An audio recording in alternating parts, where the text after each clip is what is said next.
A Christmas Carol by Charles Dickens. Stave 5. The end of it. Yes, and the bedpost was his own, the bed was his own, the room was his own. Best and happiest of all, the time before him was his own, to make amends in. I will live in the past, the present and the future, Scrooge repeated as he scrambled out of bed. The spirits of all three shall strive within me. Oh, Jacob Marley, heaven and Christmas time be praised for this. I say it on my knees, old Jacob, on my knees. He was so fluttered and so glowing with his good intentions that his broken voice could scarcely answer his call. He had been sobbing violently in his conflict with the spirit, and his face was wet with tears. They are not torn down, cried Scrooge, folding one of his bed curtains in his arms. They are not torn down, rings and all. They are here. I am here. The shadows of the things that would have been may be dispelled. They will be. I know they will be. His hands were busy with his garments all this time, turning them inside out, putting them on upside down, tearing them, mislaying them, making them parties to every kind of extravagance. I don't know what to do, cried Scrooge, laughing and crying in the same breath, and making a perfect lacoon of himself with the stockings. I'm as light as a feather. I'm as happy as an angel. I'm as merry as a schoolboy. I'm as giddy as a drunken man. A Merry Christmas to everybody. A Happy New Year to all the world. Hello there! Whoop! Hello! He had frisked into the sitting room and was now standing there, perfectly winded. There's the saucepan that the gruel was in, cried Scrooge, starting off again and frisking round the fireplace. There the door by which the ghost of Jacob Marley entered. There's the corner where the ghost of Christmas present sat. There's the window where I saw the wandering spirits. It's all right. It's all true. It all happened. Ha, ha, ha! Really, for a man who'd been out of practice for so many years, it was a splendid laugh, a most illustrious laugh, the father of a long, long line of brilliant laughs. I don't know what day of the month it is, cried Scrooge. I don't know how long I've been among the spirits. I don't know anything. I'm quite a baby. Never mind. I don't care. I'd rather be a baby. Hello! Whoop! Hello there! He was checked in his transports by the churches ringing out the lustiest peals he'd ever heard. Clash, clang, hammer, ding, dong, bell, bell, dong, ding, hammer, clang, clash. Oh, glorious, glorious! Running to the window, he opened it and put out his head. No fog, no mist, clear, bright, jovial, stirring, cold, cold, piping for the blood to dance to, golden sunlight, heavenly sky, sweet fresh air, merry bells. Oh, glorious, glorious! What's today? Cried Scrooge, calling downwards to a boy in Sunday clothes who perhaps had loitered to look about him. Eh? Returned the boy with all his might of wonder. What's today, my fine fellow? Said Scrooge. Today? Replied the boy. Why, it's Christmas Day. It's Christmas Day, said Scrooge to himself. I haven't missed it. The spirits have done it all in one night. They can do anything they like. Of course they can. Of course they can. Hello, my fine fellow. Hello, returned the boy. Do you know the poulterers in the next street but one, at the corner? Scrooge inquired. I should hope I did, replied the lad. An intelligent boy, said Scrooge.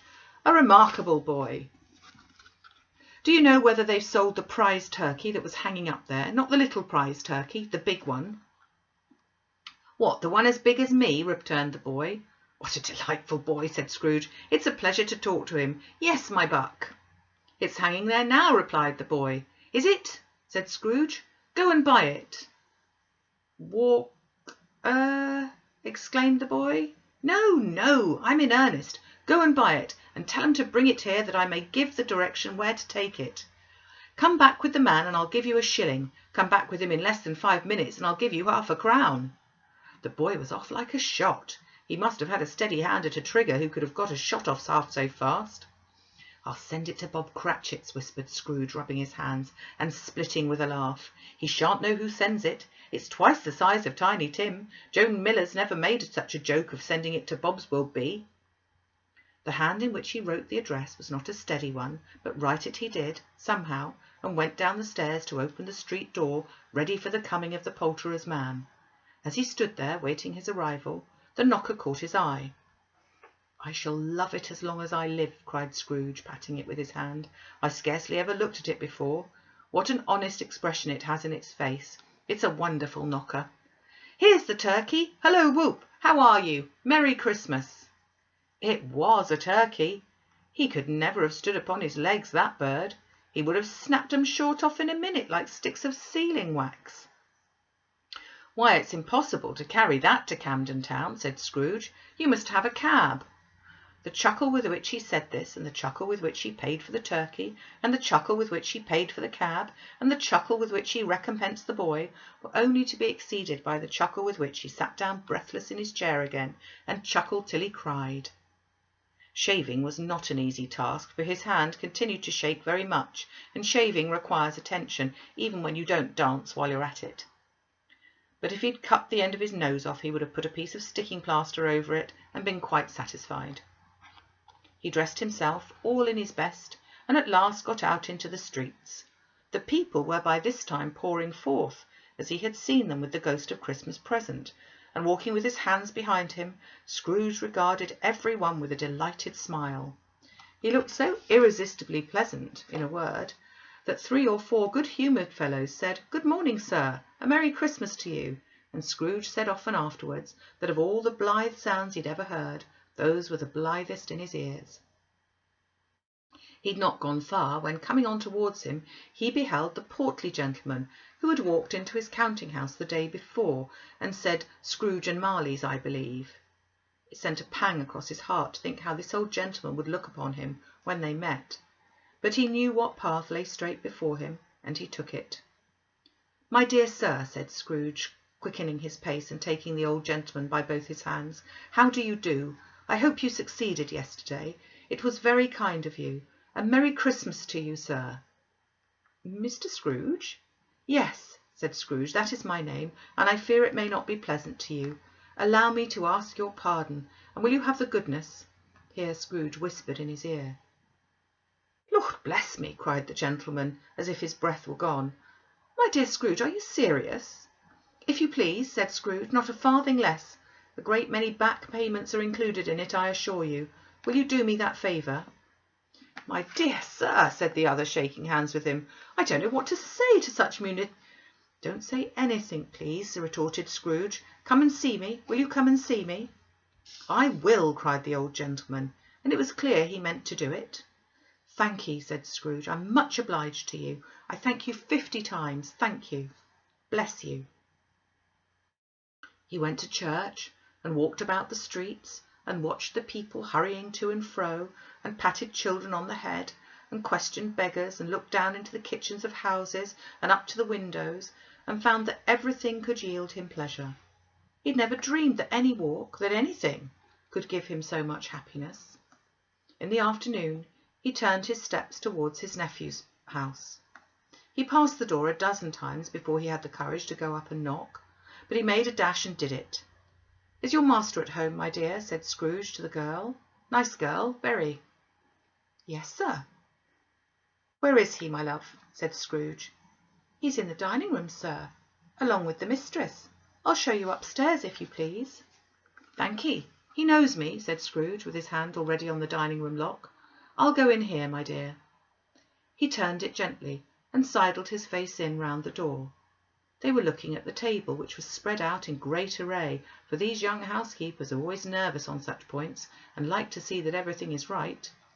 "Fred," said Scrooge. Dear heart allowed, how his niece by marriage started! Scrooge had forgotten for the moment about her sitting in the corner with the footstool, or he wouldn't have done it on any account. "Why, bless my soul!" cried Fred. "Who's that?" "It's I, your Uncle Scrooge. I've come to dinner. Will you let me in, Fred?" Let him in? It's a mercy he didn't shake his arm off. He was at home in 5 minutes. Nothing could be heartier. His niece looked just the same. So did Topper when he came. So did the plump sister when she came. So did everyone when they came. Wonderful party, wonderful games, wonderful unanimity, wonderful happiness. But he was early at the office the next morning. Oh, he was early there. If he could only be there first and catch Bob Cratchit coming late, that was the thing he'd set his heart upon. And he did it. Yes, he did. The clock struck 9. No Bob. 1/4 past. No Bob. He was full 18 minutes and a half behind his time. Scrooge sat with the door wide open, that he might see him come into the tank. His hat was off before he opened the door, his comforter too. He was on his stool in a jiffy, driving away with his pen as if he were trying to overtake 9 o'clock. "Hello," growled Scrooge in his accustomed voice, as near as he could feign it. "What do you mean by coming in here at this time of day?"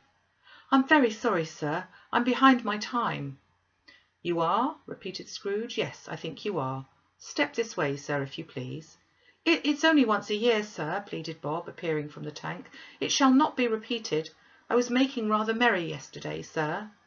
"Now, I'll tell you what, my friend," said Scrooge. "I'm not going to stand this sort of thing any longer. And therefore," he continued, leaping from his stool and giving Bob such a dig in the waistcoat that he staggered back into the tank again, "and therefore I'm about to raise your salary." Bob trembled and got a little nearer to the ruler. He had a momentary idea of knocking Scrooge down with it, holding him, and calling to the people in the court for help and a strait waistcoat. "A Merry Christmas, Bob," said Scrooge with an earnestness that could not be mistaken, as he clapped him on the back.